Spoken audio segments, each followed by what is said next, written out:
Hello students, today we are going to start chapter 4, the Mughal Empire. We have to recapitulate the first battle of Panipat. Ibrahim Lodi lost the battle to Babur in 1526. From there the Mughal Empire started till the revolt of 1857.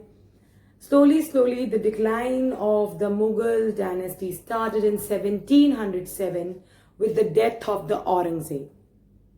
This Mughal dynasty started, this Mughal empire started declining. Who were the Mughals?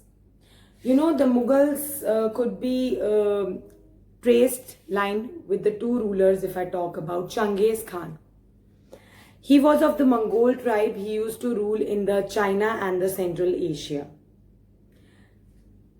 He descended the throne to Timur. Okay.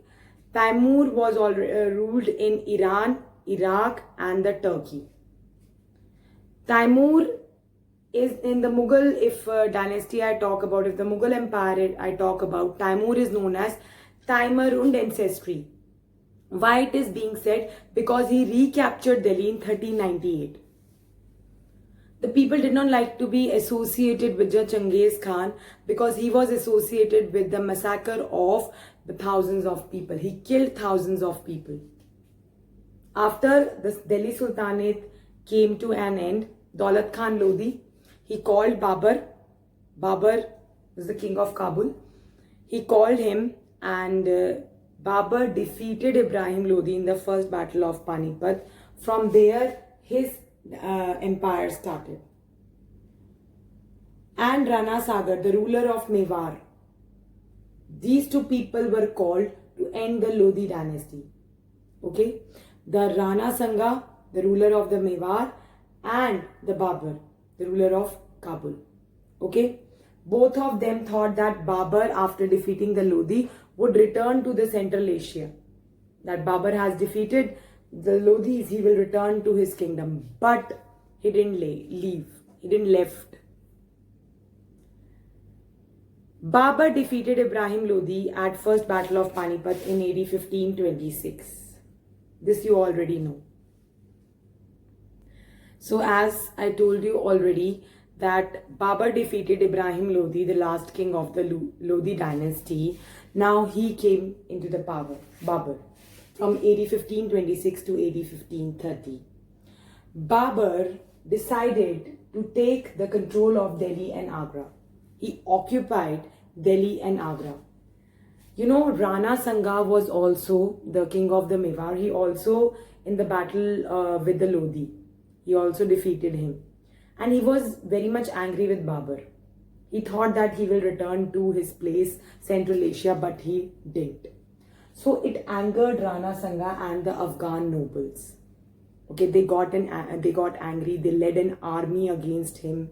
Okay, after the army, they started battle with him. The Rana Sanga, he was defeated in the battle of Kanwa. Okay, in AD 1527, this battle happened. Okay, in 1527, this Rana Sanga was defeated by Babur. Later on, in AD 1528, the Rajputs were defeated at Chanderi by Babur only. Babur defeated Rajputs at Chanderi in AD 1528 and he defeated the Rana Sanga in the Battle of Kanwa in AD 1527. The Afghan nobles were also defeated in the Battle of Ghagra in AD 1529. He was a powerful ruler, Babur. Nobody could stand against him. He conquered Gwalior, Delhi and Dholpur. Later on, he became the ruler of Punjab, Delhi, the Ganga Plains and Bengal. Babur has wrote about him in a book called Baburnama, his autobiography, Tuzuk-e-Babri, Baburnama. In that, he has explained the climatic condition, the physical features, the flora, fauna and the culture of India. In the Baburnama, Tuzuk-e-Babri, he has explained the physical features, the flora, the fauna, the culture of the India and the climate of the India. He was the founder of the Mughal Empire. He founded the Mughal Empire. C. Humayun was the eldest son of Babur. He was given the empire. His other sons, Kamran, Askari and Hindal, were also given the provinces. But they were dissatisfied with the territories given to brothers. Brothers were dissatisfied. So this brother, Kamran, his ambition was to weaken the Humayun. Okay, he joined the hand with the Afghan competitors to just bring the Humayun down. Okay, this Kamran. Bahadur Shah, he was the ruler of Gujarat. Sher Shah, he was the ruler. He was Afghan ruler in the eastern side. Both were threatening Delhi to attack Delhi. That they will attack Delhi and they can conquer Delhi. So the rivalry began between Humayun and Sher Shah Suri in AD 1532. This Sher Shah army was defeated by Humayun and he recaptured the kingdom in east. Then he went to Gujarat to attack Bahadur Shah. Because Bahadur Shah was conspiring against him, he was the one of the rebellion, he led against him. So he wanted to defeat the Bahadur Shah. Okay, he wanted to suppress him. So he went to Gujarat. There also he won.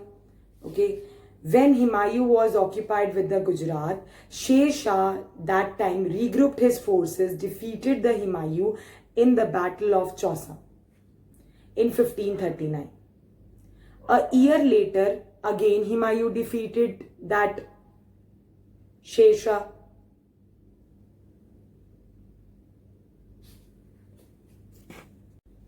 Now I am talking about Humayun. Humayun was the eldest son of Babur.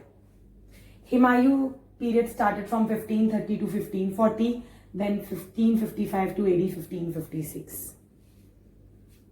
Other sons were also there of Babur. Kamran, Askari, Hindal, they were brothers. They were also given the provinces and the territories, but they were dissatisfied with the territories given to them. Kamran, ambition, he was very ambitious, so his ambition weakened Humayun because he caused against Afghan competitors. Bahadur Shah, he was the ruler of Gujarat. Okay, he was threatening Delhi from there. Sher Shah Suri on the eastern side also posed a threat to Delhi. So the rivalry between Sher Shah and this Humayun began in AD 1532. In AD 1532, this rivalry began between Sher Shah and your Humayun. First, Humayun defeated Sher Shah. Okay, Humayun defeated Sher Shah. He captured the fort of Chunar with his army. Okay, Humayun now proceeded to Gujarat because Bahadur Shah was one of the rebellion. He was a rebel who was against Humayun. So he wanted to capture Gujarat. So he defeated Bahadur Shah and captured Gujarat also. Till the time he was capturing Gujarat, the Sher Shah, he reorganized or regrouped his forces and again attacked Humayun. Okay, he defeated Humayun at Chausa in AD 1539. A year later, again Sher Shah defeated Humayun in the Battle of Kannauj in AD 1540. In the two battles by Sher Shah, Humayun lost. Won the Battle of Kannauj and in Chausa. These two battles happened and Humayun lost. Now he was afraid. He fled to Persia. There the king of Persia gave him refuge. In AD 1555, that's why AD 1540 he fled after the Battle of Kannauj. In AD 1555, he came back from Persia. Okay, he regained the territories, whichever territories he lost in the way. And he died in 1556, that was the last time period. Okay, in an accident he died. and then Humayun was succeeded by his son Akbar. Sher Shah. Sher Shah was the son of Afghan Jagirdar. Okay, AD 1540 to AD 1545. He was the son of Afghan Jagirdar. His name was Farid Khan. He was given the title of Sher. Why he was called Sher? Because he killed a tiger, defeated a tiger. That's why he was given the title of Sher. He conquered many Rajput states and extended his kingdom to Jhelum in the west, Brahmaputra in the east, Himalayas in the north, and Malwa in the south. He extended his kingdom. He defeated Humayun twice at the Battle of Chausa and the Battle of Kannauj in AD 1540, where his time period started. Then he occupied Delhi. Unfortunately, his time period was very short time, because he died in AD 1545 and he was buried at Sasaram. There is a tomb of Sher Shah at Sasaram. It is in Bihar.